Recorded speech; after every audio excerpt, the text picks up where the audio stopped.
If you just become the mirror opposite of that which you're opposing, it's not the mirror opposite, you become the mere reaction to that which you are opposing, then you will fall prey to the same set of problems.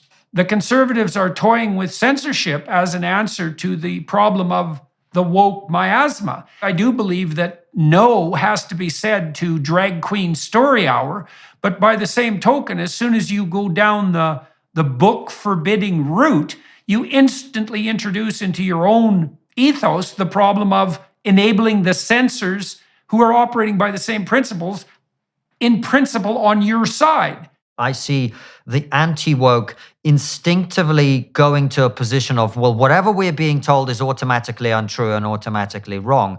And that means that they no longer believe in the concept of truth either. If to you, the truth is the opposite of what the mainstream is saying, you don't believe in truth either. All you believe is in this pointless, destructive battle in which truth and reality no longer exist. And if your claim is that we cannot agree on truth without God, then maybe I'm going to potentially agree with you that that's perhaps what the world needs, because if you think that's the only way we're going to get rid of truth, we need something, because right now... Hello, everyone watching and listening on YouTube and associated platforms. I'm speaking today with Konstantin Kisin, who's a Russian-British satirist, social commentator, author, and podcast host. Trigonometry. He has written for publications such as Quillette and the Daily Telegraph, and his book, An Immigrant's Love Letter to the West, is a Sunday Times bestseller. Kisin has been a popular guest on Good Morning Britain and has amassed over 100 million views for arguing against woke culture during a filmed recent Oxford Union debate. As I said, he's also the co-host of the podcast Trigonometry alongside Francis Foster. Together, they have garnered over 400,000 subscribers, having in-depth discussions that center on support for free speech in our society.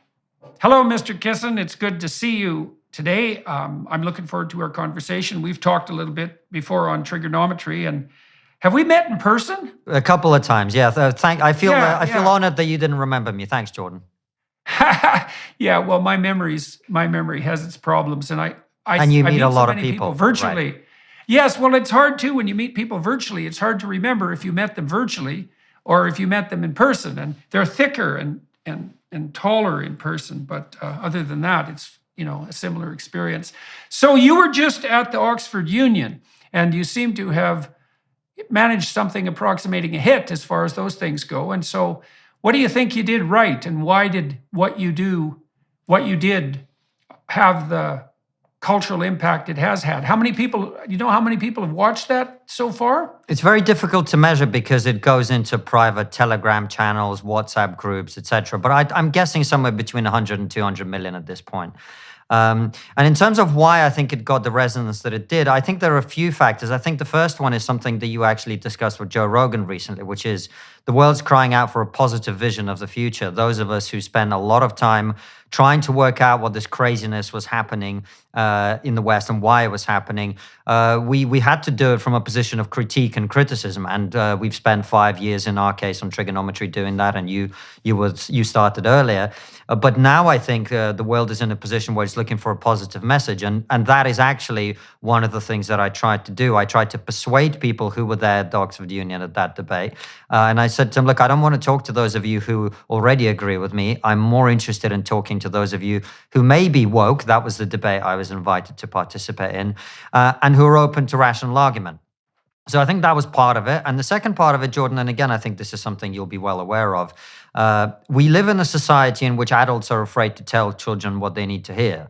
And so I think a lot of people resonated with the fact that this was somebody who was an adult standing up in front of young people and challenging them to be better, as opposed to either pandering to their preconceived beliefs and biases or cowering away from having that debate. So I think those two things combined, plus a rational argument, a few jokes, you throw that in the mix and you've got yourself a good speech.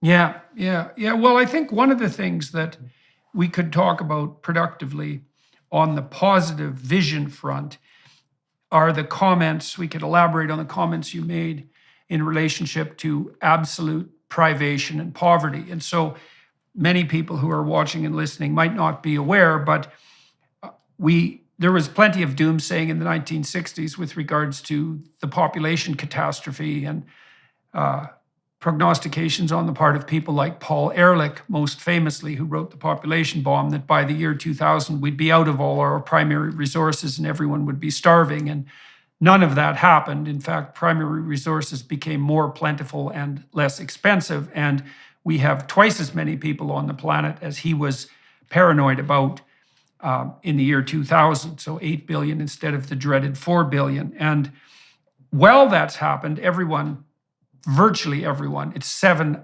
billion out of 8 billion people on the planet now have access to basic resources. And so we've all got richer, and there's a hell of a lot more of us. Now, the apocalyptic moralists who want to save the planet, let's say, still are putting forward the story that what we're doing is not, quote, sustainable, that we need 5 Earths to feed everyone on the planet at the level that the West currently enjoys. And their what would you call, recipe for future progress is a limits to growth model. And the problem with the limits to growth model is, well, first of all, it's hypocritical because the people who are proposing it aren't going to be the people who are suffering from it.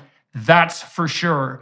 And second, it's wrong technically because, and I think you did a good job of pointing this out in the Oxford speech, poor people can't care about long-term sustainability and iterability. They're so busy scrabbling in the dirt for their next meal, trying to get fresh water, access to basic hygiene facilities, the next meal, that anything approximating a medium to long-term vision is out of their reach. And so they sacrifice the future to the present so they can survive. But if you get people up to about $5,000 per year in gross domestic product productivity per capita, they immediately start to take a longer view. And I figured this out about 15 years ago when I was perversely working on the UN Sustainable Development Goals, trying to make them less socialist and destructive than they were. And it looked to me like we could have our cake and eat it too, that the best policy possible to produce a, quote, sustainable planet would be a one that ameliorates poverty, especially on the energy front, as rapidly as possible.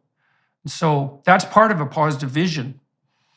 I agree completely. And look, I'm by no means a climate expert, but even as just an outside observer, someone whose primary job is podcaster and satirist, I can see that a lot of the narratives that we have, they seem to have more in common with a religious worldview or a cult-like worldview than they do with a practical attempt to solve the real problems that we face. And I was born in the Soviet Union, and I've lived all over the world in many poor countries. So, I don't have we talk so much about privilege nowadays in our society, Jordan. We've got male privilege and white privilege and all sorts of other privilege. The main privilege that we don't talk about is Western privilege. And it takes Western privilege to fail to understand that what you just said, which is that poor people don't care about, quote unquote, saving the planet because they've got more immediate priorities. And so even if you accept the entirety of the climate change argument, and this is the point that I made in the speech, whining about it or reducing consumption in Britain, which produces 1% of global carbon emissions and is responsible for another 1%, so in total 2%, it makes no difference. It will not solve the problem when China and India are busy trying to get their people to avoid starving to death. And so what I see is a kind of doomsday cult that seems to have taken over, and politically we seem to be pandering to that instead of dealing with the real challenges of the world. And by the way, it clearly has impact all over the place. I mean, if you look at what happened in Germany, Germany, for purely political and ideological reasons, shut down its nuclear power stations. It's now paid South Africa, and Michael Schellenberger covered this on his Substack, paid South Africa to not use coal. Well, now what? Now they import coal back from South Africa and burn it. And also, of course, they made themselves extremely dependent on Russian gas at the time, which I hope the war in Ukraine is something we get on to talking about. Yes, I hope so too. Well, yeah, so what you get in Germany is the worst, and and for all those people who are watching and listening who might have environmental concerns, look, if you have environmental concerns, one of your goals is, in principle, to improve the environment. Now, if you implement a set of policies that make energy 5 times as expensive, which is what's happened in Germany, and you improve things on the pollution front, at least you could say, well, energy is much more expensive, and that's pretty hard on the poor people. But look, we've accomplished one of our own goals. And, you'd have to contend seriously with an opponent who put forward an argument like that. But if the reality on the ground is, well, we made energy 5 times as expensive, we've made ourselves hyper-reliant on the Russians and a single point of failure on the energy front, and we're producing far more pollution, particularly in relationship to coal burning, and the grid is much less reliable than it used to be. It's like, well, you didn't just fail according to my definition of failure. You failed according to your definition of failure. And so how in the world is that even possibly justified? And then I think we get into the religious realm here at that point. And so Alex Epstein has done a pretty good job of laying this out. I like Lomberg on the IPCC front, and we'll get back to that, accepting the idea that there will be something like 2 degrees of climate change in the next 100 years and figuring out what to do with that. But Epstein has pointed out in his new book, Fossil Fuel Future, he laid out something I'd also investigated in my Maps of Meaning book, this underlying religious narrative. And it's basically a Gaia narrative. It's an earth-worshipping metaphysic, and it is a religious in its implicit structure. And the idea is that the planet is a hapless, fragile virgin threatened by a rapacious, consuming, tyrannical giant, and that's society, and that the individual is a parasitical predator riding the back of that rapacious monster.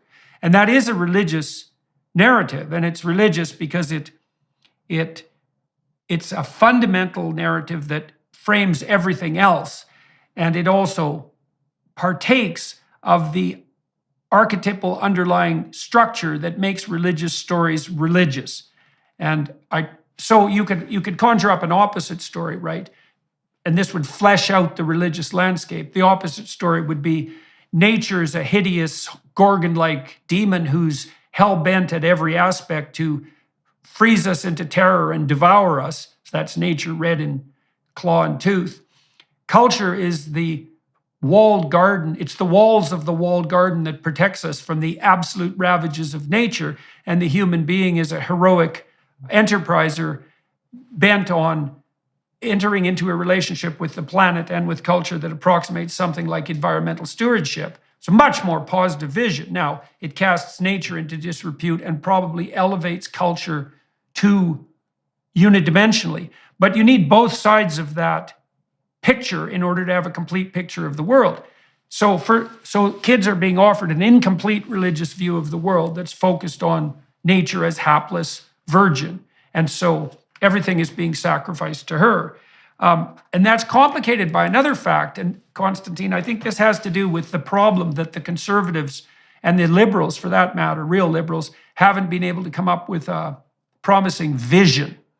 Is that, well, adolescents enter this period that Jean Piaget called the messianic. Now, not everyone gets to that point, but relatively cognitively sophisticated kids do. And so this is about age 16 to 20, let's say. This is also when you want to induct kids into the armed forces if you actually want to manage it effectively. It's really when their final touches of their enculturation occur. It's when their prefrontal cortexes prune themselves most thoroughly. That happens also between the ages of 2 and 4, but it happens between 16 and 20. You sort of die into your adult self.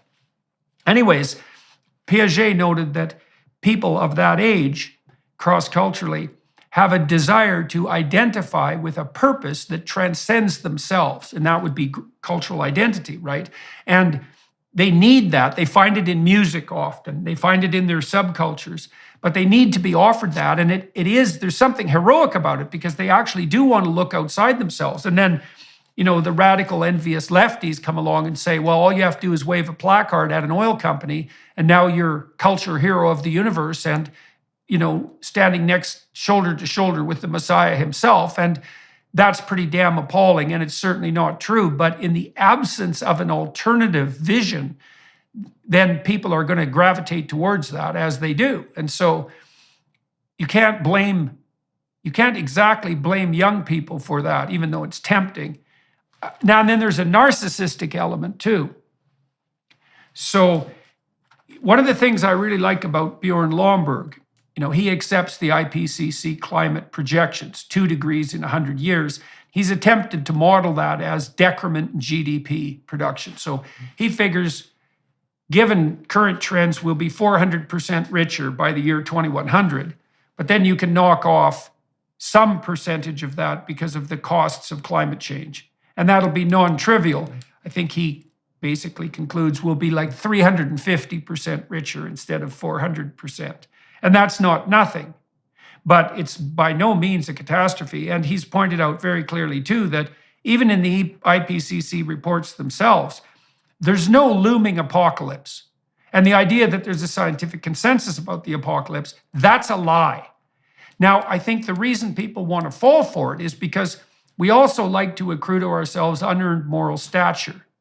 And if we can get moral stature by waving a placard while we're complaining about an oil company while driving to the protest, then that's a lot easier than doing all the hard work that would be necessary to actually, start a family and operate properly in a community and maybe join a church or join a political party and actually tromp through the difficult process of trying to figure out how to do something concrete and real that would actually be of service. And so this woke enterprise is extremely attractive to narcissists. And that doesn't mean they're all narcissists, but it's extremely attractive to narcissists. And so that's a panoply of problems, all of which we're facing simultaneously. So, well, Jordan, let me pick up on a couple of those points. A few actually. So, first of all, in terms of this religious worldview, I think one of the other things that's so appealing about it is human beings crave doomsday scenarios. The idea that we're living in some kind of unique moment in human history when the world's about to be destroyed. Whether that's true or not, by the way, is incredibly appealing. That is something that gives your life meaning and purpose, even if your life has no meaning and purpose. And the thing with this woke ideology is that, and this is something I kind of started to notice, my journey into this discussion in general was through comedy. I was a stand-up comedian. And in 2015, 2016 in particular, I started to look around and I just saw a lot of people who seemed for some reason to suddenly hate themselves. Like it was so suddenly normal as a comedian, you spend most of your time backstage listening to other comedians. And out of the blue, you'd start getting these kids in their 20s going on stage and going, well, I'm a white guy, therefore blah, blah, blah. And then they do a bunch of self-deprecating jokes, the premise of which was because they were white, they were evil. And this ideology, I think, is fundamentally about self-hate. And if you hate yourself, well, why wouldn't you crave the punishment that you therefore deserve, right? And I think the doomsday narrative maps so well onto wokeness for that reason as well. We need a place, symbolically speaking, we need a place to put hell and we need a place to put the apocalypse. And the reason we need a place to put the apocalypse is because the human vision is apocalyptic. And the reason for that is that we all die, right? Everything comes to a cataclysmic halt for everyone. And it could happen at any moment. And it could not only happen to you, it could happen to you and everyone you love, and it could happen to your whole society. And that sort of thing has happened, and it definitely always threatens. And so one of our existential problems is that we always have to face the apocalypse. And the way that's been handled in the symbolic landscape of Christianity is that the apocalypse is a distant occurrence in a heavenly place. Now it's ambivalent, right? But it's turned into a psychological reality or a spiritual reality, an ever-present spiritual reality, instead of being necessarily played out in the here and now. But then there's a place for it, and that's appropriate because there should be a place for it. And we're also tilted as information processors very hard to the overweighting of negative information. And the reason for that, I would say, is, well, you can only be so happy, but you can be really, really in pain and then dead. And so you're more sensitive to a unit of threat than you are motivated by a unit of pleasure. And that's well documented. And so then we also have to contend with the fact that we're tilted towards hyper-processing negative information. And then on the privilege front, this is a really complicated one. I think that some of the guilt that the woke types are capitalizing on and also genuinely experiencing is a consequence of the felt need for some true atonement. So you talked about Western privilege. And so, if you live in the West, you're in the top 1% by global and historical standards. So you are privileged. And then you have to contend with the fact that, well, you didn't really earn that, not to some degree, because your pathway forward is going to be proportionate in its success to your work. But, you're born and there are highways and there are automobiles and there's an electrical grid and you have this wealth that's offered to you. And then you might say, well, that's unearned privilege. And to some degree it is. And then the question emerges, well, what should you do about that? And one answer is to flagellate yourself and to feel guilty because there are people out there who weren't arbitrarily rewarded to the same degree you were. And that is an existential problem. And the other solution is to do whatever you can to earn the gifts you've been given, the talents you've been provided with, right? And to say, well, my goal is to justify by my actions the privileges and opportunities I have been granted, and then to work hard to extend those to the degree that's possible to the people around me and to others. And I would say that's genuine atonement. And I think everyone has to do that. And so, if you're not living a life that's as moral as you are privileged, you're going to lay yourself open on the guilt front, and then the woke ideologues are going to tear a strip off you. And certainly these kids that you've observed flagellating themselves for their privilege, they don't know how to atone for the fact that there is an unequal distribution of talents, and that seems to be built into the cosmic structure.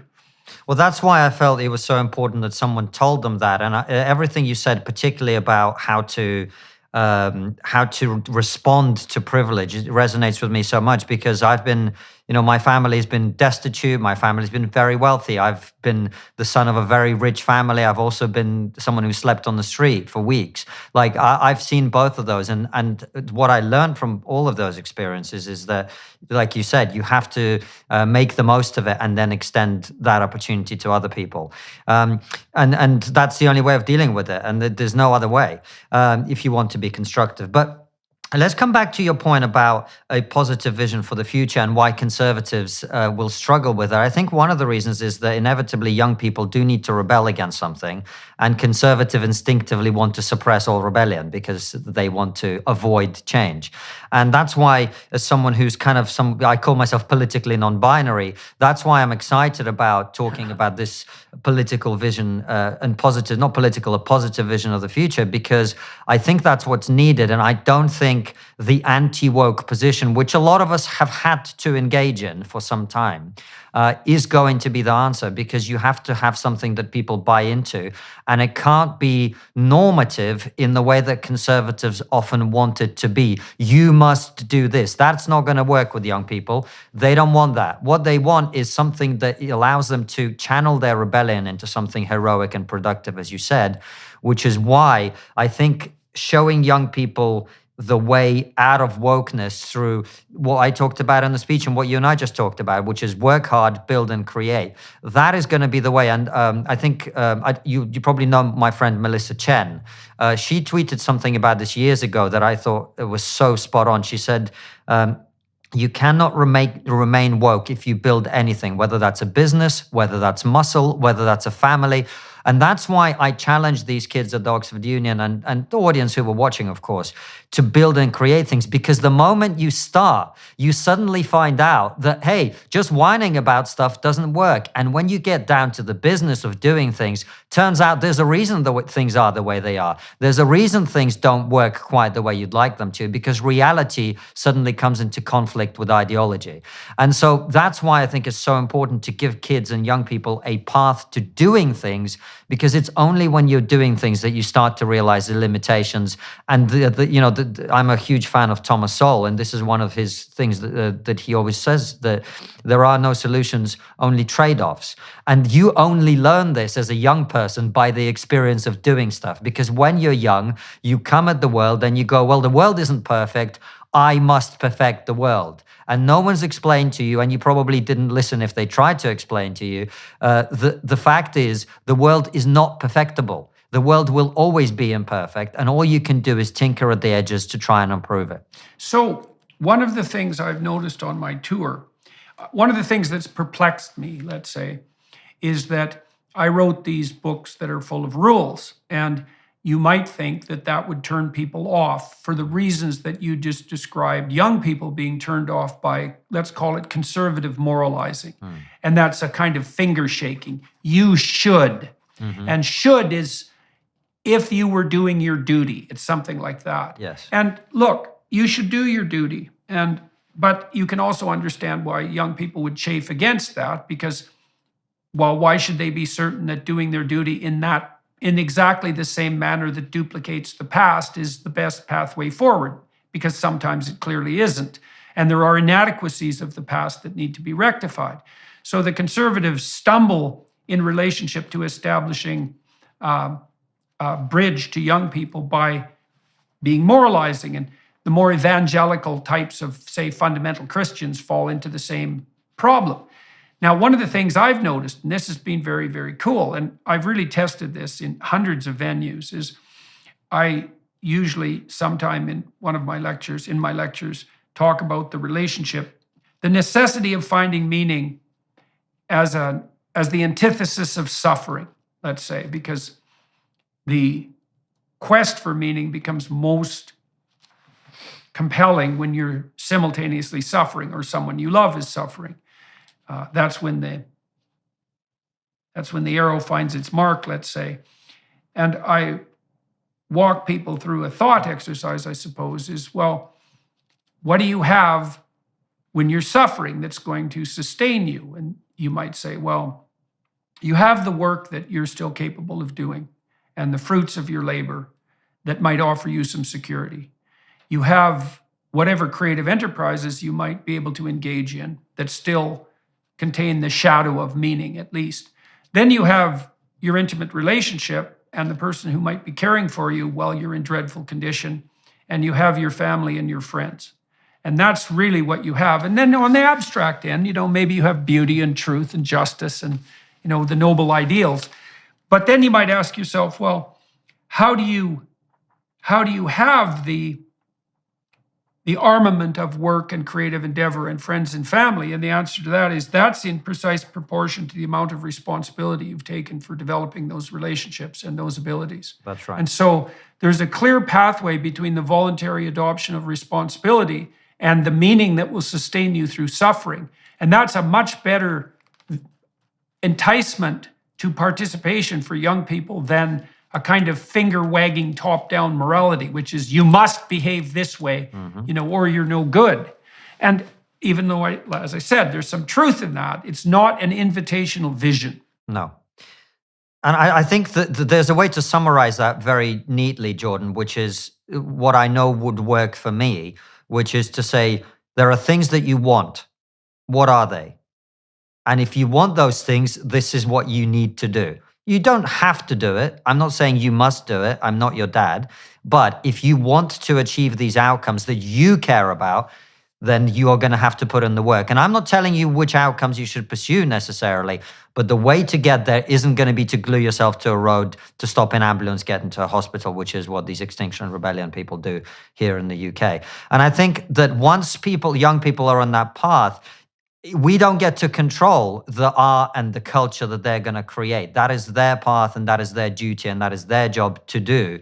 But if they are doing it from a place of constructive, taking on responsibility, as you say, putting in the effort, building and creating things for the future, then I think that is part of the vision for them. Because as you say, I think we live in a society, particularly now, I'm not a religious person, but it's clear to me that with the death of God, you end up in a position where a lot of people lack meaning. And of course, you've got all sorts of other economic disincentives for people to have meaning. It's harder to start a family. People are deferring it until a later point. I myself, I just turned 40, and we had our first child only a year ago, less than a year ago. So a lot of young people are in that position now, and it's having that experience that changes you. It makes you more responsible. It forces you to take on responsibility. It also forces you to look at the world in a different way. So that, I think, is part of the vision. Talking about family is difficult because, again, you get to the normative position where it's like you must have children, which is not what I'm saying at all. But again, I think if you start from the incentive point of view, my experience of life is that people respond first and foremost to the incentives that are in front of them. And if you lack meaning, if you don't know what to do with your life, then finding an intimate partner and having a family is going to be a big part of that, in addition to meaningful work, etc. So I had lots of clients and students who would come to me who were in search of a meaningful pathway forward, who said, well, I don't know what to do. And I would say, well, what do you want for your life? And they say, well, I really don't know. And so then I learned two things about that. The first is, don't do nothing. That's a big mistake, because all you do is get older and weaker and you withdraw more. And so even if you don't know what to do, pursuing nothing is a very bad idea. You have no hope then, because hope comes from pursuit, and you're anxious because you need to specify a path. So you have no hope and you're anxious if you do nothing. So nothing is not the answer. That means nihilism is not the answer. And I don't think that's shocking to people, but it's worth laying it out conceptually. Seems uncontroversial to me, Jordan. Yeah. Well, you're not a nihilist, or possessed by that, except probably sporadically. So then the next proposition was something like this. Well, look, you don't know what to do. So why don't we just look and see what other people do that seems to work? And maybe you don't have to do any of these things or all of these things, but if you don't know where to start, here's a good place to start. And this is also something conservatives can offer. It's like, well, here's the basic template for a reasonably tolerable life. We'll begin with that low bar. So there's 7 or 8 major domains. So you don't know what to do with your life. Well, let's break your life down. Probably you want an intimate partner. Most people do. Now, you might not, but probably you do, even if you think you don't. And so you might be one of those exceptions, but don't assume that to begin with, because that's an uncomfortable place to be if it's true. Now, maybe you're a radically creative genius like Leonardo da Vinci or Picasso, and you're so idiosyncratic that you can't bind yourself to any one person. But, they were 1 in a billion, and probably you're not. Now, maybe you are, but that's a whole different kettle of fish. Probably you want a family of some sort. Parents, you want to have a relationship with them. Siblings, children. Most people have children. That's the best relationship you're ever going to have if you're fortunate enough to engage in it.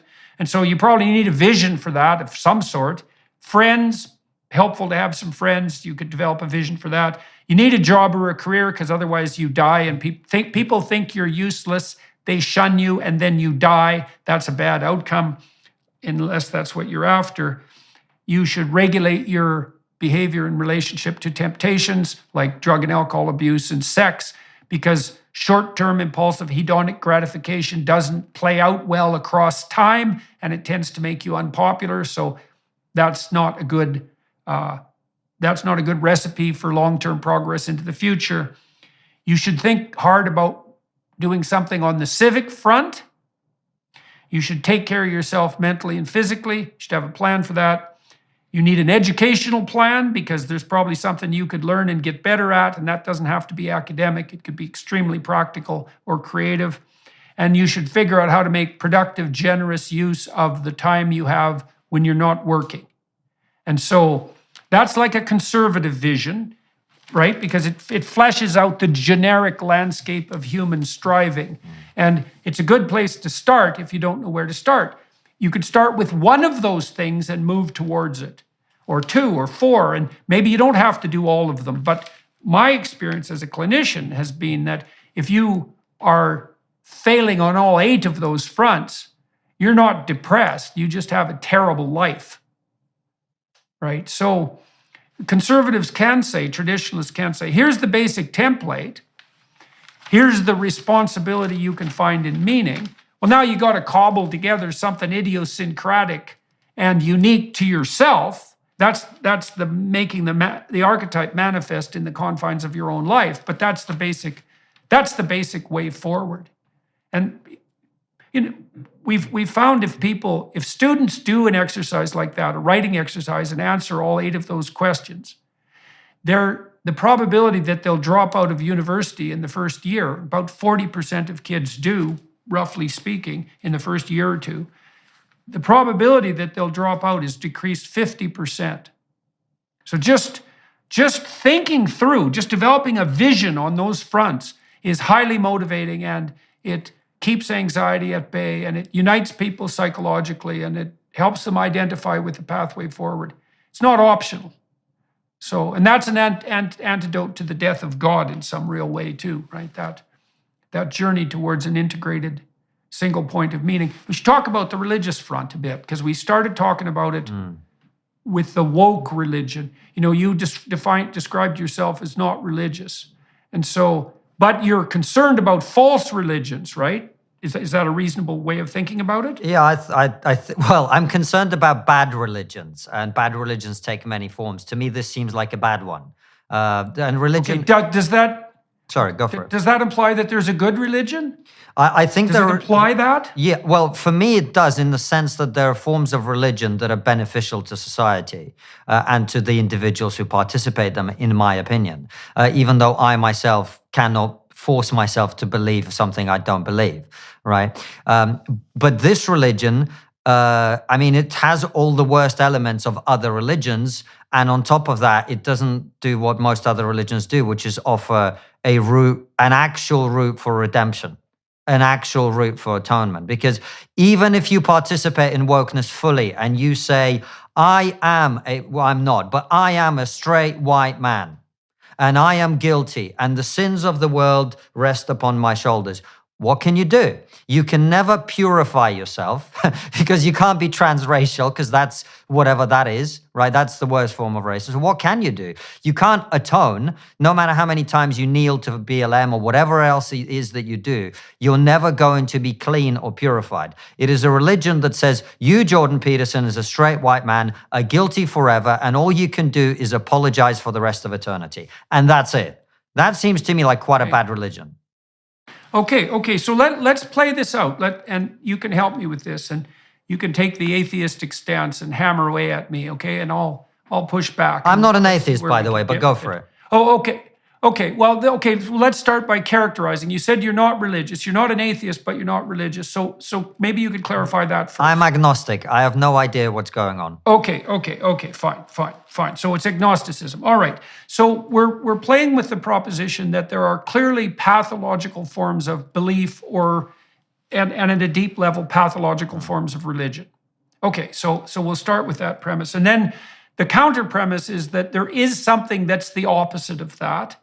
And you started to flesh that out in one dimension, which is that if it's a genuine religion, in quotes, then one of the things it offers is an actual pathway to atonement, which means that you have some means of dealing with your sinful inadequacy that doesn't crush you. Okay, so let me tell you something that Carl Jung said about the Catholics. This is very cool.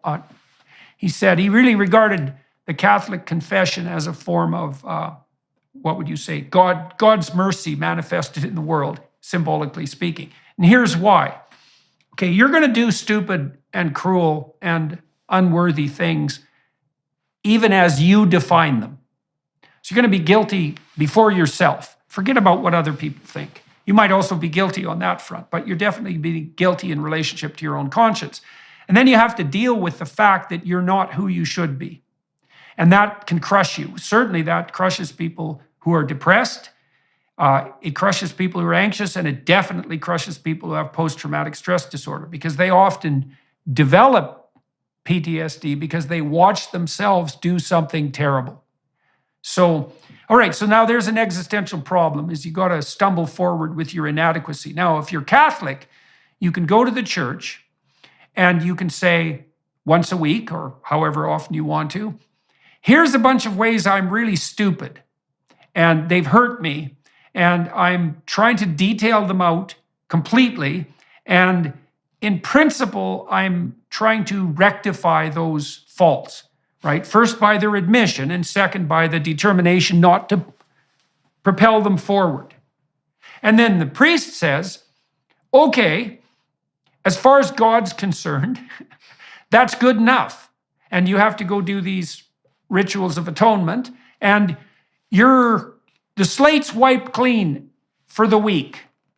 And you're going to go out and be a fool again, but you get to start again. And so you're proposing that one of the hallmarks of a genuinely healthy religion, assuming such a thing exists, a fundamental set of beliefs, is that there has to be a pathway forward to the rectification of inadequacy and flaw. Is that fair enough? That is a positive aspect of religion that I can see, yes. Okay, so now you said earlier that you do not want to be compelled to believe things you don't believe, right? If I've got that right as well. I can't make myself believe things I don't believe, yeah. Yes. So that's like that suspension of belief, right? So I think this is a place where both agnostics and atheists where things stick in their throat in relationship to something like the classic Judeo-Christian traditional belief set. And that's parodied by the proposition that people who have that faith believe in, a bearded man in the sky, let's say, and that's so preposterous that no one sensible can believe it. And then if faith requires the sacrifice of reason to that degree, then we'll sacrifice faith instead of reason, something like that. And there's an enlightenment claim lurking at the bottom of that. Does that seem reasonable? Yes. All of that? Okay, so let me set before you a set of counter propositions, and you tell me what you think. So I've been working on this idea in my new book. It's called We Who Wrestle with God. And I've been basing this work on the proposition that there has to be a unifying, animating spirit.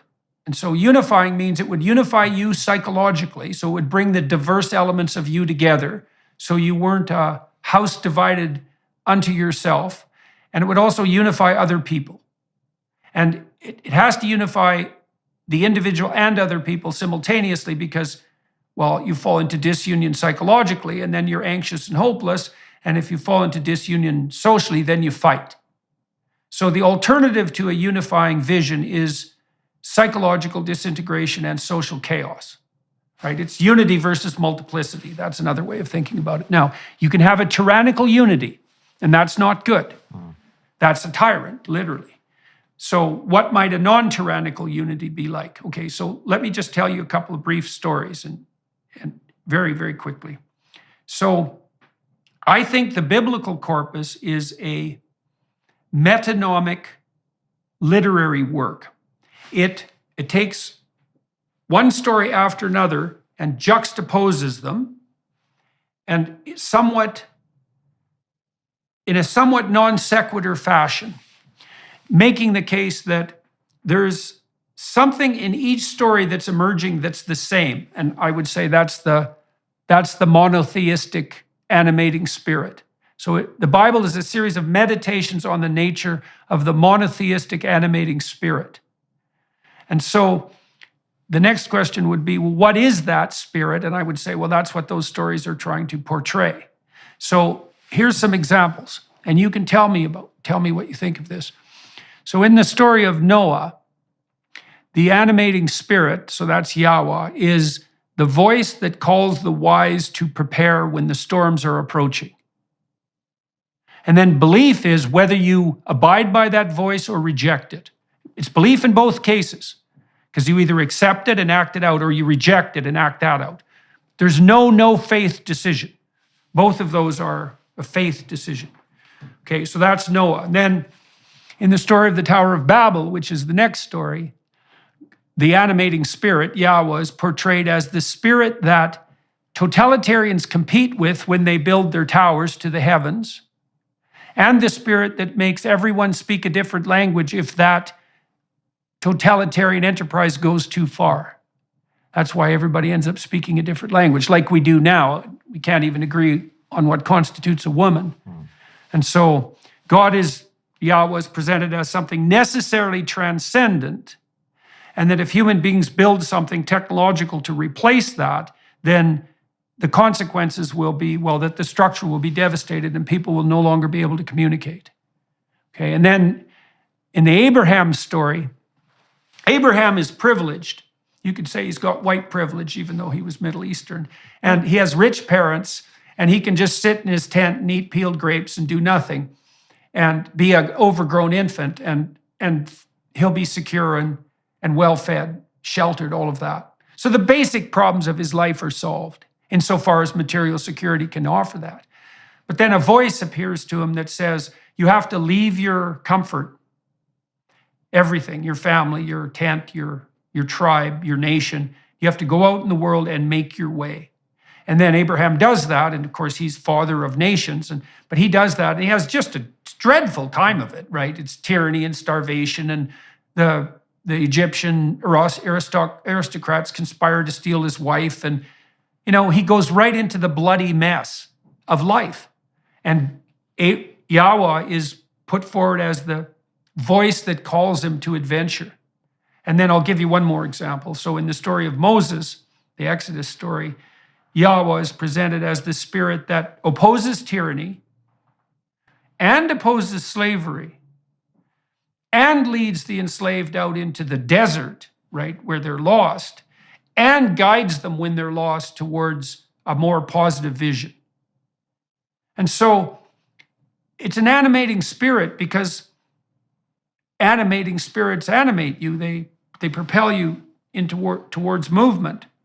And you're always possessed by an animating spirit. There's no way around that. It's one spirit or another. And the monotheistic claim is that all those animating spirits need to be integrated into a superordinate spirit, and that spirit has to be characterized and then celebrated. And so, so that's my counter proposition to the atheists and the agnostics, is that I think that's all just true. Now, I don't exactly know what, so tell me what you think about that. Well, it's the last step I have a problem with, because the animating spirit, why that has to be unified and codified as God is the part of it that I don't get. For me, those things could be intuition. I, for example, have a very powerful intuition. There have been many times in my life when I've done things that were actually counterintuitive, but something has made me aware that what I must do now is X, right? So let's go with that something. Fair enough. So I would say that what you're characterizing there, that intuition, the hypothesis in the biblical corpus is that intuition is a manifestation of an underlying unifying spirit. No, I understand right? that. Now you might, but why is that step necessary? Well, that is exactly the question, and that's where faith comes in. That's the point of faith, right? And that's the step that I can't make myself make, because I don't believe that is what it is. Okay, well, I think there's two elements of faith there. One is, if you let your intuition guide you, that's already a step of faith, because you've decided that you're going to go in the direction of your intuition rather than a faith in what something. Everyone else is doing it. Yes. Well, it's willing to put yourself on the line for something. Yes. Right, and so that faith isn't exactly, here's what I believe to be a set of facts. That faith is more, here's the risks I'm willing to take according to this set of principles. For me, it's more of an experiential thing, as in I've listened to this intuition before and it has given me good advice before. And every time I listen to it, it gives me good advice that turns out to be true. Okay, well, then I would also say that's very much akin to the Socratic daemon, right? So Socrates said in the Apologia, when he was asked, this is his trial when he's going to be put to death, he's explaining why he didn't run away. Because the Athenians said they were going to kill him, and they gave him plenty of warning. And they didn't want to kill him. They wanted him to go away. And he knew that, and so did his friends. And all of his friends were telling him to get the hell out of town. And he went and had a conversation with his daemon, which is this spirit of intuition that you're describing. And his daemon said, "You can't run." And he thought, well, what the hell do you mean I can't run? They want me to run and they're going to kill me. But Socrates lays it out in the Apologia. He says, that it was widely established in Athens and elsewhere that Socrates was a singular person. And even the Delphic oracle had said that, and she said he was singular because he knew that he didn't know. He was radically humble, radically ignorant. But he said that one of the things that made him different was that he always listened to the voice of this daemon. And that's the same word as demon, but it means spirit fundamentally in that context. He always listened. That's what made him different from other men. Now, the question is, what is the nature of that guiding spirit? That's right. Now, your objection is, well, why do we have to consider that God? And I would say that is exactly the question. And even what would it mean to consider it God is the question. Okay, so here's a set of problems. Now, you have this intuition that guides you and you're willing to abide by it, but you have an integration problem, like everyone does, which is, well, you might be guided by beauty and you might be guided by truth and you might be guided by lust and you might be guided by envy and you might be guided by hunger. And like there's a lot of different animating principles that are going to be warring around you.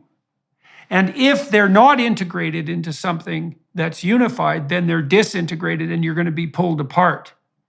Now, the other question you're asking is, why does that have to be conceptualized as God? Okay, so to answer that question, we'd have to do something like a technical analysis of what it means to consider something God. So I would say, well, something has to be put in the highest place.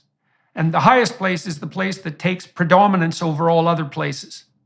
And so if you're going to be guided by the spirit of your intuition, then by necessity, at least at that moment, you put it in the highest place. And that's to elevate it to the peak of Mount Sinai, symbolically speaking. It's to allow it to be the eye at the top of the pyramid through which you see. It's both of those things. And then I would say technically, and I learned this from Jung, is that regardless of what you call it, this animating spirit that you put in the highest place is functionally equivalent to God. And we could look at the sophisticated religious thinkers know perfectly well that God is beyond both name and conceptualization. So this isn't a reductive enterprise. Jordan, can I ask you a question? Yes, please do. Why does this thing have to be outside of me? It doesn't. Right. So if this thing doesn't have to be outside of me... But we'll return to that. Let's return to that. But let me follow that logical sequence out. Yeah. If this thing doesn't have to be outside of me, is it possible that this intuition is a part of me that is giving me additional information that consciously I'm not present to? Sure. Well, and therefore, the idea that we have a God to whom we have some sort of shared affiliation or some shared connection through him seems to me to be unnecessary. Okay. So let's delve into that a little bit, because I think that's a very germane question. Well, the first point of distinction is, what exactly do you mean by inside of you, right? Because that's a metaphor and it's not obvious what it means. Do you mean inside the meat of your brain? Do you mean in the neural connections? Like, exactly what does inside mean. It Yes. means inside the psychological landscape, right? It So means is it it's inside the produced domain by of my imagination? body and brain, right? This is a product in Right. the way that my thoughts are constructed by my brain and body to some Yeah. extent. This is also a product of that, just through a different communication system. Okay, so fine. So let's take the biological route then. Mm-hmm. And that's fine. Let's just make it strictly biological then for the time being. So then you run into the problem of the intrinsic logos of the world. So let's say that you are conferring with something that's revealing itself within you that's biologically predicated. Well, then you might say, well, that's the wisdom of the world making itself manifest through the material realm. And that's really what the Greeks believed. Like the Greek notion of logos was that there was an intrinsic order to the material world. And that if you allowed that order to make itself manifest within you, that would provide you with the most appropriate possible guidance. And the idea of the Socratic daemon is a reflection of the logos of the intrinsic structure of the world. And so the notion would be, well, if you're in tune with the structure of the world as it reveals itself to you biologically, then you're acting in harmony with being itself. I'm perfectly happy with that formulation. There was a Judeo-Christian logos idea that got overlaid on top of that. When there was the, what would you call it, reconciliation between the Greek worldview and the Judeo-Christian worldview. And it adds an extra dimension to that, and you can tell me what you think about this. So in the Christian formulation particularly, Christ is the logos. That's a different idea than the logos or the logic of the world. But the idea there is that forthright confrontation with the catastrophe of existence will reveal the logos of existence to you. And so that's why those ideas could be overlaid. So imagine that you're going to consult your intuition, right? But here's the precondition. And you tell me if you think this is right or wrong. You have to admit that you have a problem first. So you basically have to admit that you've missed the mark and that you're somewhat lost. So that's a humility, and it's an opening up to revelation. That's an attitude, a psychological attitude. Now, and that's a self-sacrificial attitude, because if you're going to learn something from the revelation, part of you is going to have to go, the part of you that's wrong. So you have to bring the psychological animating spirit to bear, which is humility and openness to correction, and then the voice of intuition will make itself manifest from, let's say, below. And so that's the way you bring the psychological element of the logos and the material element together. And those have to be united as well, or you're in a state of disunion. So that's how I would respond to that. Well, what I'm learning from this conversation is I'm a Greek philosopher, Jordan. Yeah, well, that's a very good thing to note. Like, look, I went and talked to Richard Dawkins about these sorts of things, and Dawkins, I was trying to pin him down so he would talk to me, and it took quite a bit of negotiating back and forth, because he's a skeptical guy and he didn't trust me, and he kept writing me these kind of dismissive emails. He'd say, I don't know why you want to talk to me. I don't really understand anything you're saying. But then eventually he said, but I think maybe it has something to do with this. And he sent me this paper, which I had read 3 decades earlier, one of his papers. I learned a lot from Dawkins. Like, I think Dawkins is a genuine scientist. And in that paper, he made the claim that every organism has to be a microcosm of its environment. So he said, for example, that if you were an alien and someone gave you a duck, an earth duck, that's an awkward phrase, but you get the point, a duck from Earth, that you could infer all sorts of things about the Earth's environment by taking the duck apart. The density of the atmosphere, the fact that it was oxygenated, the amount of gravity that was characteristic of the surface, the presence of water, the relative preponderance of elements in the natural environment. The structure of the environment is built into the organism. And there's an ancient medieval idea, it's even older than that the human being is a microcosm and reflects the macrocosm. And that's exactly the case that Dawkins was making. And I thought, you do know why I want to talk to you, because that's exactly why I wanted to talk to you. And so following that logic, you could say, well, there's a reflection of the cosmic order within you. And that reflection is there because you have adapted to the world. You are adapted to the world in the deepest parts of you, in the deepest recesses of you. And if you consult with that microcosmic embodiment, then it will reveal intuitions that will move you forward. But those intuitions, this is where I think the crucial difference in the approach we're both taking at the moment reveals itself. See, you're thinking about that as something that's personal. And it is personal in the sense that it speaks to you personally. But it's impersonal in that that thing is there whether you're here or not.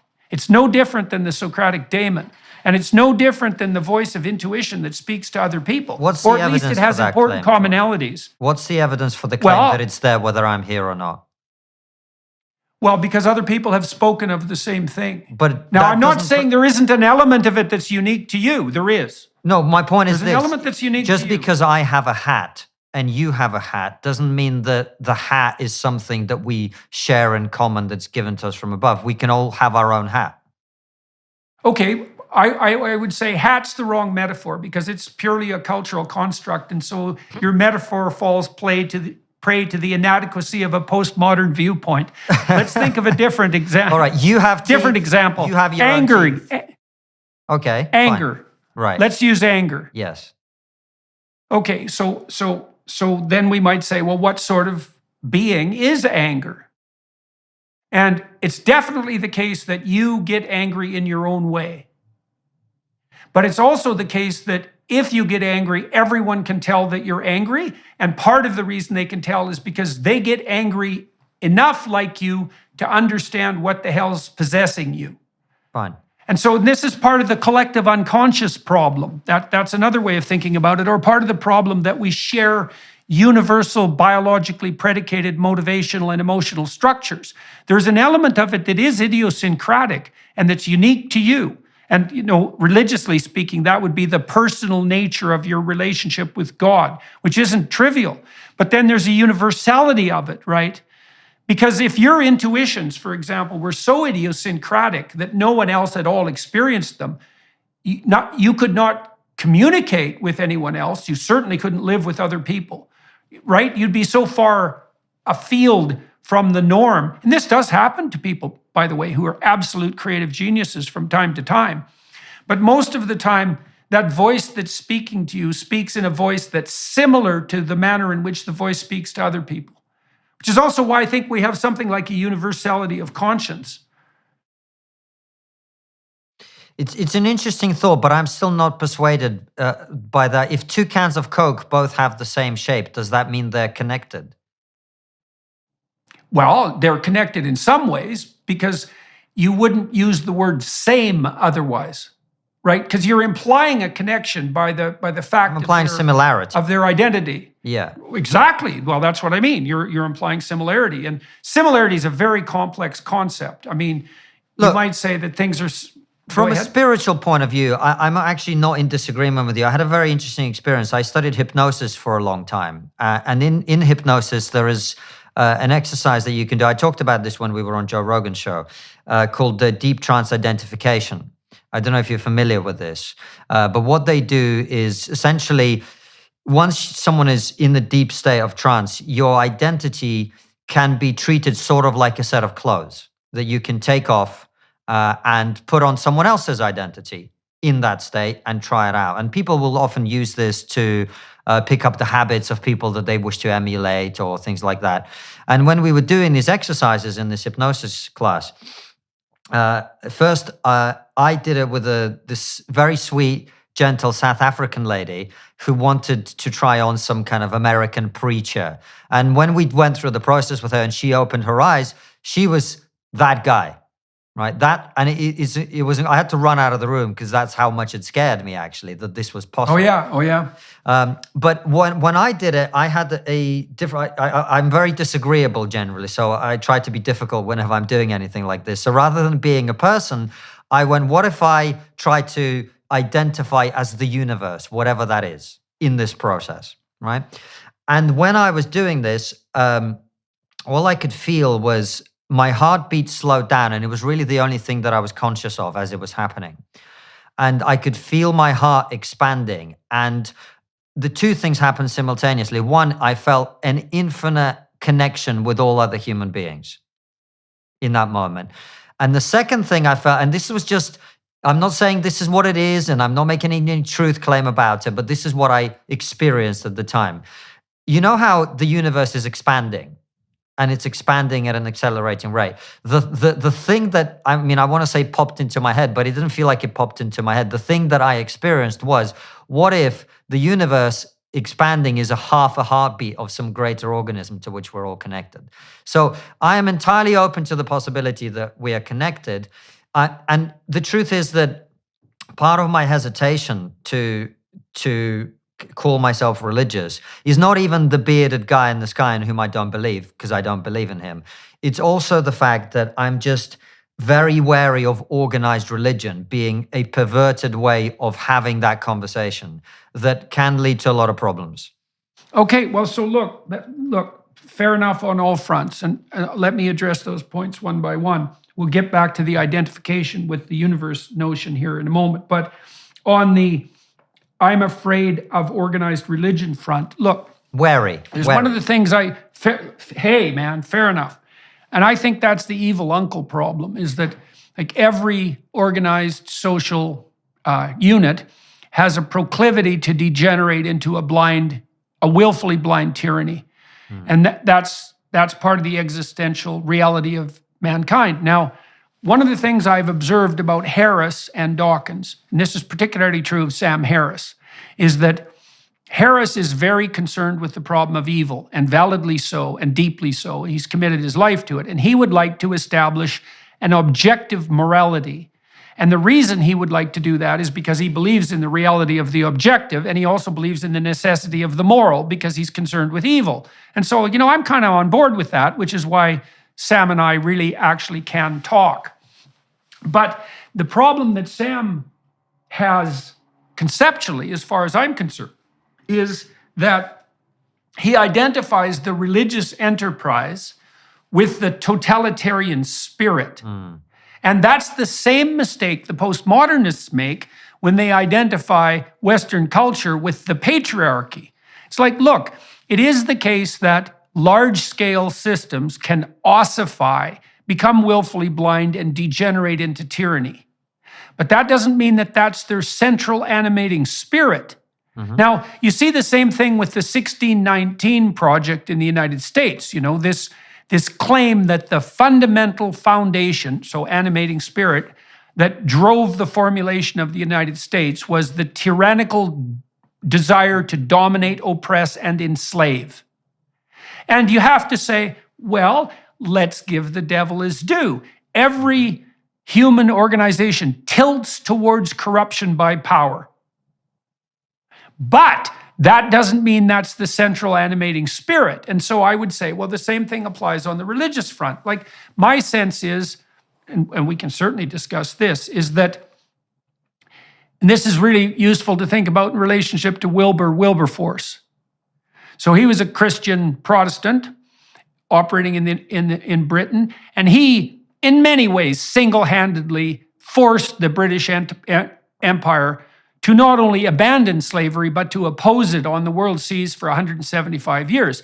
And he did that in 100% as a consequence of being animated by the spirit of Protestant liberalism. And that was a consequence of the dissemination and distribution of the Bible, because the idea was human beings are made in the image of God, and slavery is wrong, period. That's a transcendent truth. And economic rationale be damned, there's no excuse for it. And so I think the problem with the skepticism that you're expressing in relationship to the religious enterprise is that it doesn't sufficiently separate the wheat from the chaff. I see what you're saying, but we're not disagreeing, because let me take you back to the beginning of this conversation when I did say to you that I believe religion is useful, right? And I'm fond of, I can't remember who said this, but someone said that the poor believe religion is true, the middle class believes it's false, and the rich believe it's useful, or the powerful believe it's useful. I'm not powerful or rich, but I certainly consider it useful, and I can see that the lack of it has its negative impact as well. I just don't wish to submit myself to a rigid ideology of that kind, combined with the fact I don't believe in the big guy in the sky, right? Okay, so let's not make it, so let's agree that you shouldn't subordinate yourself arbitrarily to a rigid structure. Now, you might want to do that sporadically to discipline yourself, right? But the object shouldn't be submission. Now, what's weird in the biblical narrative, is that the goal is not submission. It's so weird. It's covenantal relationship. And covenantal relationship is actually relationship. So one of the things you see with Moses, for example, and you also see this with Abraham, is that they're constantly negotiating with God. That's why the name of my next book, by the way, is We Who Wrestle with God. It's a negotiation. It's not a submission. And so God is always threatening to wipe out the Israelites in the desert. He's just sick and tired of their idol worship and their whiny resentment and their bitterness and their worship of the past tyranny. And he's constantly threatening just to wipe them out and start again. And that's the apocalypse, I suppose. And Moses is constantly interceding on their behalf and telling God he shouldn't break his word. And the odd thing in the story is that God actually listens, which is rather preposterous. But the reason that's happening is to mitigate against exactly the problem that you described, which is to have the relationship with the transcendent degenerate into nothing but a blind obedience. And then the danger of that is, well, a blind obedience to who? And I see this as a threat in Islam, in the more fundamentalist forms of Islam. It's like, well, you should submit to Allah. It's like, hey, fair enough. Allah as interpreted by who? Totalitarian, misogynistic mullahs. How about no? I don't buy your Allah, and I don't see who made you the right, precisely. And even if I believed in the bearded guy in the sky, I'm not sure I need a middleman to talk to him, right? Well, that makes you a good Protestant. Well, maybe but look, we could also go down that rabbit hole a little bit, and it's worth it, because I also think this is how we ended up in this postmodern excess liberal conundrum. So Jung talked about Catholicism, as we mentioned, and he talked about the utility of and mercy of the confessional and that possibility of atonement. But he also laid out, the dangers of that. The dangers of the Catholic structure is, what would you say, a tilt towards authoritarian rigidity, which is what the Protestants rebelled against. But then the question is, well, what's the danger of the Protestant Revolution? And the danger is that everybody becomes his own church. And then here's the problem. You tell me what you think about this. Here's the logical conclusion of that. You're your own church. You're your own God. Now you can say what God said to Moses out of the depths of the burning bush. You can say, I am what I am. And I would say that's what the identity politics types do. They say, look, I am so superordinate in my own self-defining identity that no matter what identity claim I put forward, it is incumbent upon you to accept it as if it comes from an omniscient source.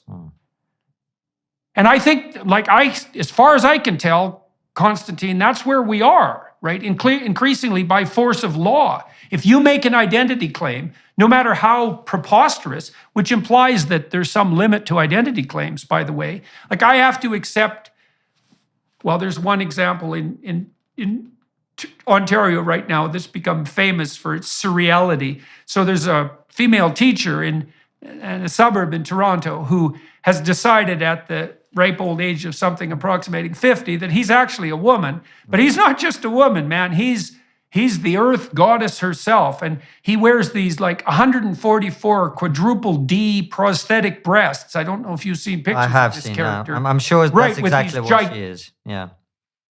Yeah, well, exactly. She's an embodiment of that primordial So, Jordan, earth goddess. am I hearing you correctly? If I look at what you're saying, then are you suggesting that we need God to agree on truth? I'm saying is that spirit which would enable us to agree on truth is, for all intents and purposes, equivalent to God, and necessarily so. So without that, we cannot agree on what the truth is. Okay. So look, I've been having the same conversation I'm having with you with Douglas Murray. Okay, and with Jonathan Pajot at the same time. Now, Murray was very attracted by outright atheism, and he was tempted and invited, as far as I can tell, to be part of the four horsemen of atheism coterie, right?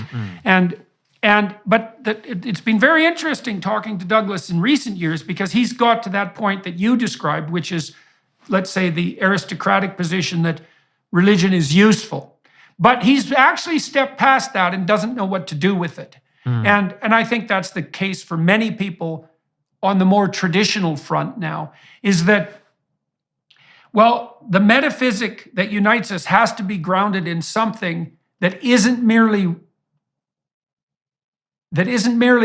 political and semantic. That's the right way of thinking about it. There has to be something transcendental about it, akin to that experience you had. Of connection to all humanity, yes. Okay, now look, Sam Harris thinks the same thing, which is why he's off in meditative space half the time, right?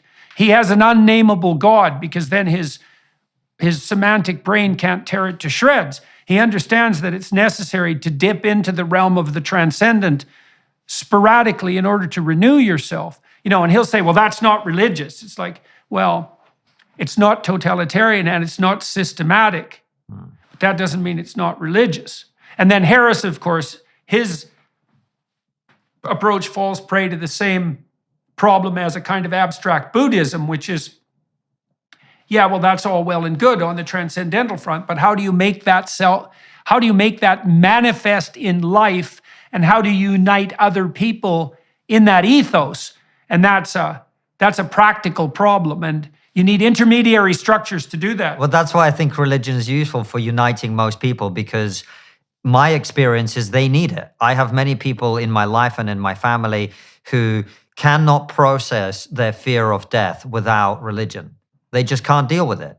And they all mask it, and they all kind of deal with it in one way or another. But it is having the sense of something above them in that particular way that gives them the comfort to live their life. And there are other people who maybe don't need it. I certainly don't. I enjoy my life. I know I'm going to die. I know that my life only, this is my experience and my view, my life only has the meaning that I give to it. And I get to choose that. Now, that puts in question the nature of morality. I appreciate that. And for society, there has to be a structure that gives you a sense of what morality is, which is why I say religion is useful. But for me personally, it's not. So when you say you choose it, but let's go down that road for a minute, because, all right, so you open yourself up to an intuition. And tell me if I've got this wrong. Of course. And the intuition makes itself manifest. And the choice is whether you accept that or not. Does that seem reasonable? Yes. Okay, so that doesn't mean that the source of the intuition is you precisely. It does mean that you have a relationship of choice, though. Okay. But I don't think that's any different than this covenantal idea that I described earlier. I think it's a reflection of the same. I'm not trying to reduce what you're saying to that. I'm saying aware that of that. Yeah, we're having a good faith discussion. So what I don't understand, and I'm open to be persuaded, is why the leap has to be made to the idea that this thing that I experience and that I have as a, let's say it's a tool, right? I can dip into this source of information that I have access to. They can give me a useful advice. How you go from that to the idea that we're all connected under this one thing, that this is a thing. The fact that other people have similar experiences could also mean like other people have thoughts because they have brains. Okay, right? That's a great question. That's a great question. And it's the same question as, let's assume for a moment that the voice of intuition that speaks to you has a moral element. And the moral element is that it's going to shape your perceptions and your behaviors. Now, you could say that's idiosyncratic, right? That it's only unique to you. And some of that's going to be true, because that's true insofar as you're really creative, let's say, or even revolutionary. But here's the rub, as far as I can tell. Okay, so there's this idea that emerges in Exodus that the well-constituted polity has to have two dimensions. There has to be a vertical dimension that unites it with the transcendent. So that would be like the king's fealty to God. The idea that the king himself is subordinate to a set of transcendent principles. Yes. And so is everyone else. So that's the vertical axis. And that would be that feeling of universality that you described like sort of descending upon you. But then there's a horizontal axis. And the horizontal axis is something like, well, I have to conduct myself so that I can engage in repeated acts of reciprocal altruism with other people. Yes. Okay, now you need both of those because sometimes, you might say, well, you should get along to go along, or you should go along to get along. You should conduct yourself the way other people want you to conduct yourself. And that's usually true, except when everyone goes crazy. Right. And then you might say, well, what do you need to bind you when everyone goes crazy? And the answer is, well, you need that relationship with the vertical. And so, except the people who run the structure that connects people to the vertical often go crazy too. Absolutely, that's a big problem. But that's why it's a mistake to construe the religious enterprise as something that's only a consequence of tradition. Like, look, in the Jewish writings, you've got two sources of the religious enterprise. You've got the tradition, and that goes corrupt, let's say, in the form of a corrupt king. But then you have the prophets. And the prophets are those who stand up and say to the corrupt king, there's a divine order against which you're transgressing. And if you don't get your act together, all hell's going to break loose, even though you're king. Now, your question might be, well, how do we tell the false prophets from the true prophets? And and the answer to that is, by their fruits you will know them. That's one answer to that. But it does reflect this underlying problem. But you've already said in yourself, you're leery to accept divine revelation in the form of a handed down tradition, right? And that does make you a Protestant in the most fundamental sense. But you also do note that you have access to something like the pool of intuition, let's put it that way, that can tap you right. I would say that to the degree that intuition is a reliable source, it's also going to be structured so that it facilitates your ongoing interactions with other people in the best possible manner. So it's not purely idiosyncratic, right? It's subject to its own logos, its own internal logic. It may be upon occasion that internal voice will do what Socrates did, Socrates' voice, which is to say, you have to offer yourself up as sacrificial victim to the mob, right? And God help us from that eventuality. But that may happen upon occasion, but it's still the case that if that voice of intuition is deep when it rises within you, it's going to rise up within you in a manner that facilitates your integration with the social community and the social community's improvement. At least you better hope that that's the case. Right. But all those things are to my benefit. And also even the Socrates example, I mean, I think you and I both, you to a much greater extent, have offered ourselves up as sacrificial for the purposes of combating this bad religion that we talked about earlier.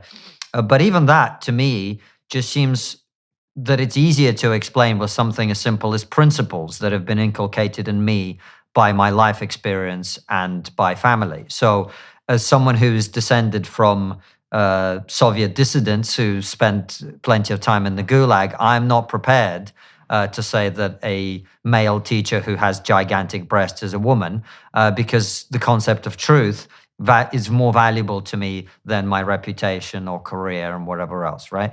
So again, I don't know that the inclusion of the divine is necessary for those things to be explained. Okay, great. Okay, so I think there's a technical answer to that question too. So there's a scene in the Gospels where, the Pharisees and the scribes, so they're the woke bureaucrats, really, in many ways. They're trying to trap Christ all the time because they think he's dangerous and they'd like to nail him for heresy. And so they get a lawyer to come up to him and say, Master, which you say you abide by the commandments. Which of them is the greatest? And here's the trick. The trick is, well, no matter what Christ says, they're going to nail him, because if he makes any one commandment superordinate to the others, then he denigrates the others and they can go after him on that front. So they really put him on the spot. And he says something that refers back to this principle of Mount Sinai, this idea of a horizontal and a vertical axis, right? And he says, you should love God with all your heart and with all your mind, and you should love other people as you love yourself. And then he says, that's the meta principle upon which all the commandments rest. And so it's an amazing sleight of hand, because he answers the question, but he doesn't allow himself to be trapped. And what he says is, and this is akin to what you just laid out. You said, well, I don't need faith in a religious structure because I can abide by these principles. And so we could think of the principles as your version of the 10 commandments. Maybe there's 20 of them. I don't know how many there are, and they're derived from your own experience, and the experience of your family. But then you might think, let's assume for a moment that all those principles are good.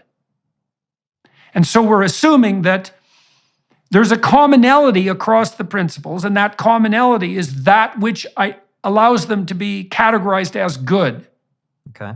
And then the question would be, well, what's the underlying meta principle that unites them as good? And that's exactly the question that Christ is trying to answer. So he says, well, you want to be oriented towards the highest good, conceivable. You want to be open to that. And so that would be something like making the decision in your life that you were going to strive towards whatever was good. Whatever that is, right? Just to make that the initial proposition. And then you were going to treat other people as if they were as valuable as you are, and vice versa.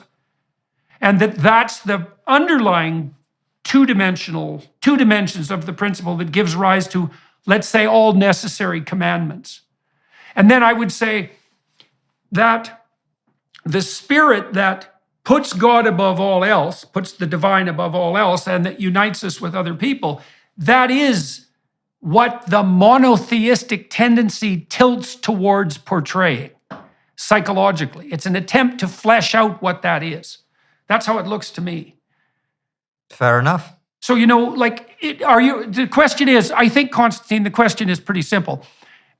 If your principles are coherent, then there's a meta principle that unites them. And then the fundamental religious question would be, well, what is that meta principle, and how do you conduct yourself in relationship to it? That makes sense, which is why I said questions. It puts in question the very nature of morality and where it comes from. I understand that.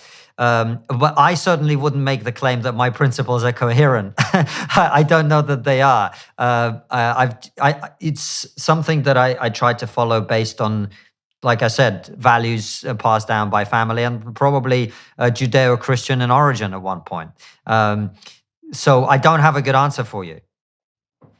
Hey, it's not an easy thing to like spontaneously generate up an answer for. But I would also say, you said you're not sure your principles are coherent. And I would say, well, of course they're not to some degree, right? Because no one is characterized by a state of perfect coherence. Right. I think that would be paradisal in the most literal sense, right, to have that. And I think now and then we snap into a coherence. And when that happens, well, you have kids now, don't you? I've got one so far. We've got one. Okay, so you made an allusion to that before. And so I think that one of the things that having children does is it opens you up to a kind of paradisal coherence upon occasion, because you now love someone, certainly, I would say, if you have any sense, more than you love yourself. You value that person more, right, in that you'd sacrifice yourself for them. Yes. And I would say that in that depth of love, you get a glimpse of what that coherence could be. And you know that because you also alluded to the fact that when you had a child, that also compelled you to take another step forward on the maturation front. Yes. Right, which is exactly, of course, what happens to you if you have a child, if you aren't a narcissist right to the damn core, is that you shed a lot of immaturity and you become a lot more coherent. And I think that does reveal itself in love. I really believe that. Very interesting. Today, we went pretty damn deep down the rabbit hole on the religious front with Konstantin, but that makes sense because it's what's lurking underneath your speech at Oxford, because you were making the case essentially that whatever this woke enterprise is has a quasi-religious structure, and it doesn't look like it's doing the job well. No. And you're implying, too, that we need a vision to replace it. And it has to be an invitational, a positive invitational vision. It can't just be us shaking our fingers at the woke types and saying, you guys are going off the deep end. It's like, because they can just say, well, oh, wise conservatives, where do you think the shallow end is? And if we say, well, it's not where you're pointing, yeah, fair enough, but that's a pretty... There is another reason why that is a bad strategy, in my opinion. Jordan, by the way, we had to do that. We had to understand what was going on. We had to articulate what was going on. We had to explain to ourselves and to the broader public what the problem was and what was happening. That was necessary. So I don't apologize or criticize or any of that, those of us who've pushed back against this. And yes, you're right, a positive vision is needed so that we can say to people, well, this is where you should put your energies. But there's also another reason, which is that the process of pointing the finger at the woke and saying you are becoming deranged makes you deranged. And you can see that very clearly as you look around at anti-woke people now. I say this often now, you'll be familiar with the online meme of, I support the current thing, which is what all the non-mainstream people use to sort of make fun of the mainstream people who jump from cause to cause to cause, you know, the flavor of the month, whatever. But I see very clearly now that there is the exact and opposite reaction happening, where a portion of the anti-woke or the right or whatever you want to call them have become, I oppose the current thing. And it is enough for them that the mainstream media or the corporate media or whatever are saying something to believe the exact opposite without doing any research or any critical thinking applied whatsoever. And we should be very concerned about that, in my opinion, as much as we've been concerned about the woke stuff. So the positive vision is needed not only to inspire these young woke people to build and make things of themselves, it's also needed so that we do not become the abyss that we've been staring into. And I think that is already happening. Right. Well, you know, that's also because it's always good to give the devil his due. I mean, people on the left are right to oppose corporate/government gigantism and collusion. And people like Bernie Sanders and Russell Brand and Joe Rogan, to some degree, do quite a nice job of that on the left. And then also the criticism that the left levies against the right, which is you're just reactionary, is a valid criticism because of what you just laid out, is that if you just become the mirror opposite of that which you're opposing, it's not the mirror opposite, it's you become the mere reaction to that which you are opposing, then you will fall prey to the same set of problems, right? And this is something I'm worried about on the Florida front, for example. Like, I've talked to Christopher Rufo, and he's a good, staunch wall. And I would say the same thing about DeSantis. But the conservatives are toying with censorship as an answer to the problem of the woke miasma. And it's very complicated because I do believe that no has to be said to Drag Queen Story Hour.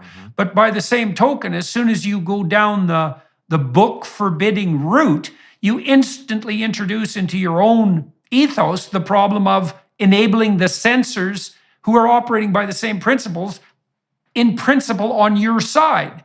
And that's a huge problem. And so, for me, this has to be battled out in the realm of ideas, like we're doing today, right? We're trying to see where we can get on this front. And it's very difficult to define a set of ideas and then forbid them without falling prey to the problem of having to forbid all sorts of things that maybe you should be leaving the hell alone.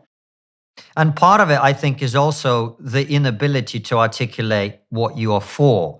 Therefore, you have to become destructive about what the other people are saying, because you can't win the battle of ideas with an absence of ideas. You can't win a battle of ideas by saying your idea is crap, because sure, it's crap, but if you're not offering it, if you're afraid to offer anything in exchange, and that's where we are, I think. People on the conservative side of things are afraid to say the things that they ought to say, which is some of the things that you were articulating earlier about the 7 or 8 different things in life that one ought to focus on in order to make for a meaningful life. Well, if you're afraid to say any of those things, then the only thing that you have left is to become the destructive mirror version of the thing that you're fighting. And I see this. The problem I see with this, and this is why I wanted to talk to you about the Ukraine thing as well, is I see the anti-woke instinctively going to a position of, well, whatever we're being told is automatically untrue and automatically wrong. And that means that they no longer believe in the concept of truth either. If to you, the truth is the opposite of what the mainstream is saying, you don't believe in truth either. All you believe is in this pointless, destructive battle in which truth and reality no longer exists. And I think, Jordan, one of the biggest challenges that we face is the technological destruction of the very idea of truth that we're living through.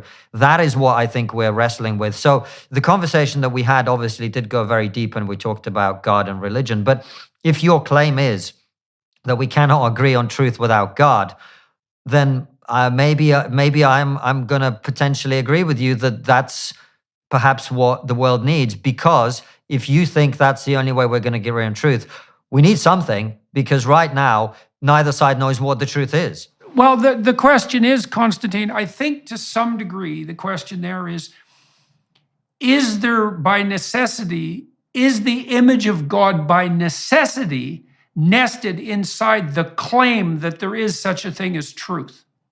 And I think it might be, because one of the things I've been seeing happening, and this isn't, the fact that this is happening isn't self-evident that it would happen, like inevitable, is that, and I think this is what's put people like Richard Dawkins back on their heels a little bit, is that the hope was that if we got rid of the superstitious totalitarianism of the religious delusion, that everyone would spring forth as an Enlightenment scientist. Now, the problem is that most scientists aren't scientists. Yeah.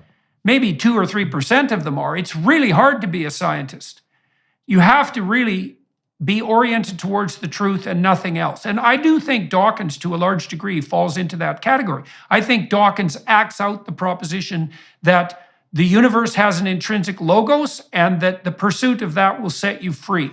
Now, he believes the religious enterprise interferes with that, but the fundamental ethos that he acts out is nonetheless, I believe, a religious ethos. It isn't obvious to me at all. I think that if we lose God, so God is dead, we'll lose science too. And I think that's playing out right now, man.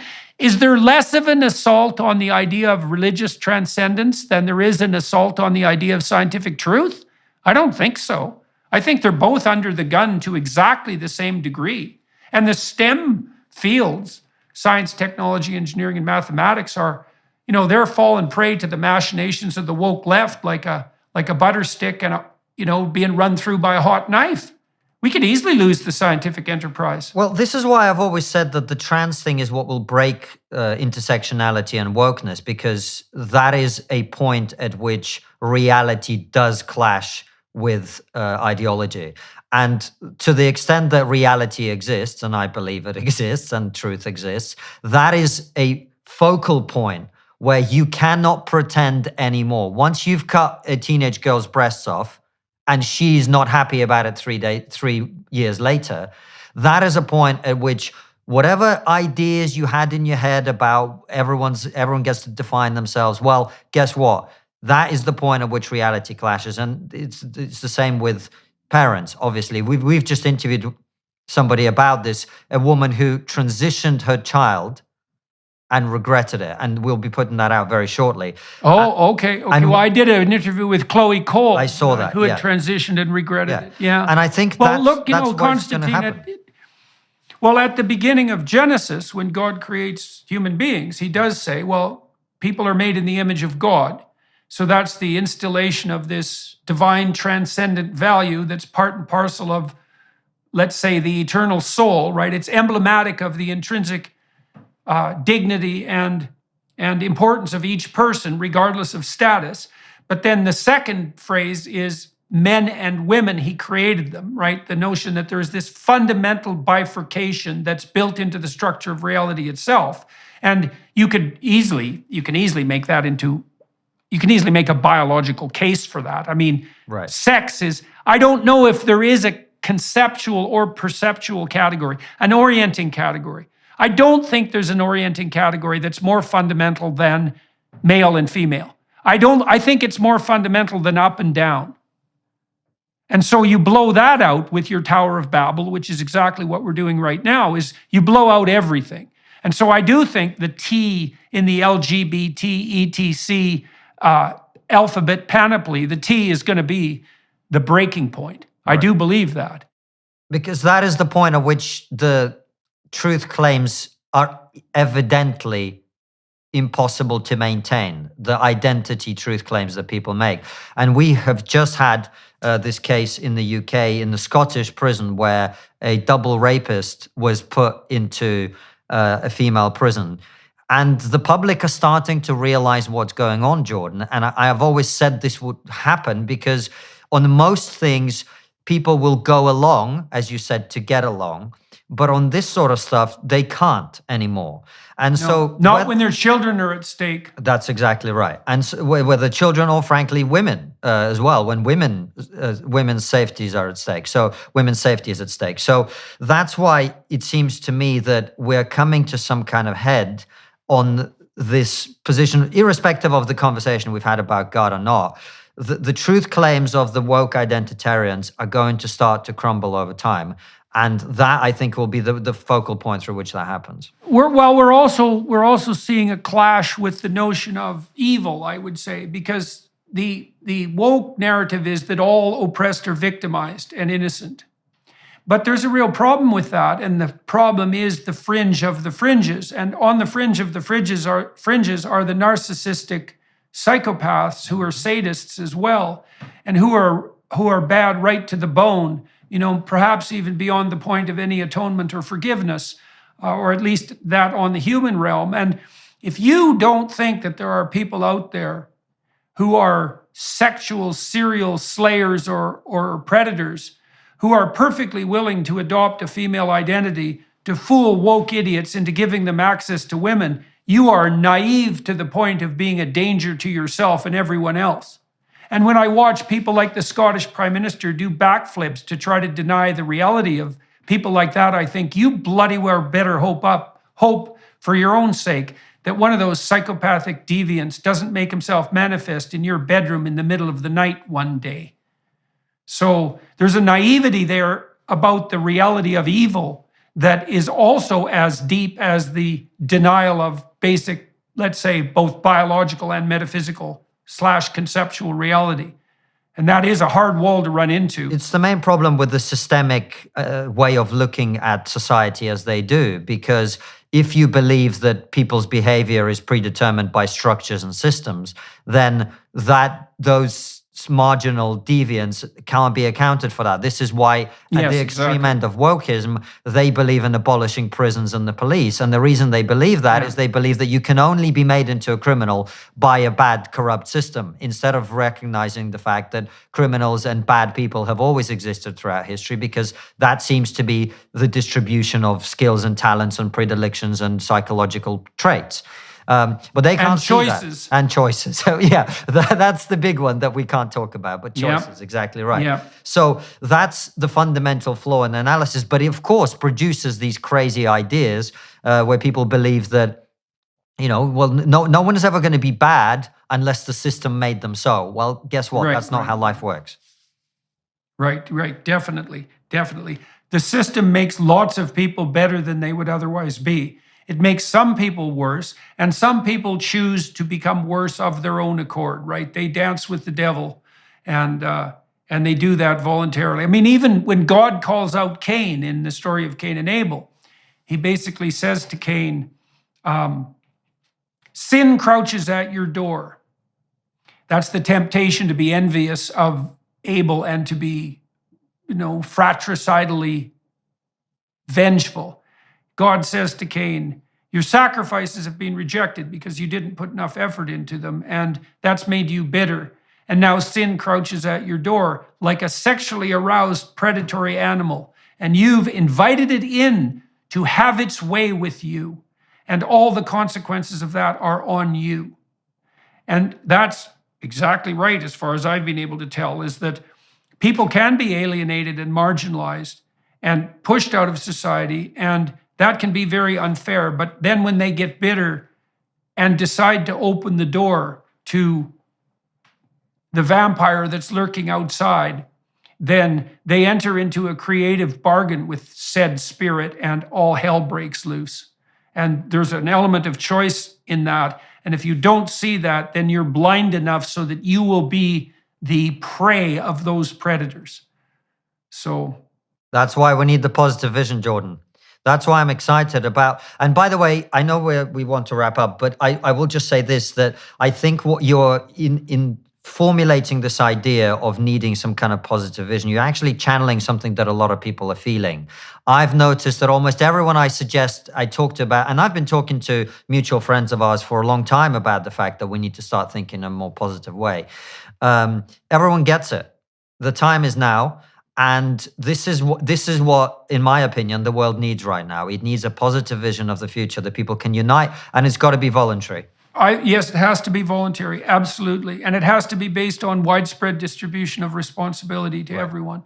It can't be top down. Well, and that goes along with it being voluntary. Well, what's been weird about putting together this enterprise, and we're going to release more details about it soon, is that everyone I've talked to in like 25 countries immediately says, we really need to do that. I'm on board. I'll rearrange my schedule. What can I do to help? And not only that, the group of people that has aggregated itself together around this vision has been able to very rapidly move towards the formulation of 6 key questions. And even that was uniting. And that's very strange, right? Because this is a preposterous enterprise, and the probability that it would produce nothing but fractiousness and resistance is extraordinarily high. And yet that isn't what's happening. It's not strange to me at all. It's not strange to me. And this is where I come back to intuition. Because this is what the world needs, it does not surprise me that everything is aligning to make it happen. And the reason that people are canceling appointments and whatever is they recognize fundamentally that the problem we've been trying to solve for the last however many, 6 or 7 years at least, is not going to get solved by the methods we've been using so far. And something new and radical is necessary that is constructive in nature. Because the world has become a very destructive place. That's part of that universality of underlying intuition, right? You can see in that the time calls for a particular solution, and then that intuition makes it manifest. It makes itself manifest to everyone, and that is part of a uniting. What would you call it? Well, it's part of the manifestation of a uniting spirit. There's no other real way of characterizing it. Now, I disagree, but we probably don't have the time. No. Well, how you regard the nature of that spirit. Well, we're all looking at a world. We're seeing the problem. And because we're able to respond to the thing that we're seeing, we're generating a solution. And the solution to me is obvious. Yep. Right. That's what I see. That seems to be the case. And that seems to be how it's playing itself out. So now we have let's do it. Exactly. Well, we have to, what would you say, orient ourselves very carefully so that the temptations for this to be undermined by something that is once yet again top down don't make themselves manifest. Yeah. All right, Konstantin, and for everyone watching and listening on YouTube or the associated platforms, thank you very much for your time and attention. Thanks for agreeing to talk to me again today. We'll turn now to the Daily Wire Plus side of the conversation. I'll spend another half an hour with Konstantin talking about how his particular interests made themselves manifest, that spirit of intuition, let's say, across his life. And some of you will join me there on the Daily Wire Plus platform. And Konstantin, good luck with trigonometry moving forward. And it looks like you've gone past the point of likely cancellation now. And that's a nice threshold to have crossed. And congratulations on your Oxford talk. And you said you figured 100 to 200 million views. That's quite the home run. So congrats on that. Thank you very much, Jordan. It's a pleasure. And we look forward to having you back on trigonometry. And I'd love to talk with you about the other subjects we wanted to cover. Yeah, well, I'd like to talk about Russia and the Ukraine at some point. So maybe we can do that sooner rather than later. Let's do it. Okay. Good to talk to you, man. And we'll see. To those of you watching and listening, thanks very much to the film crew who put this together today. Appreciate that. And to the Daily Wire Plus people for making these conversations technically proficient and of high quality in terms of the production values. That's much appreciated as well. Ciao.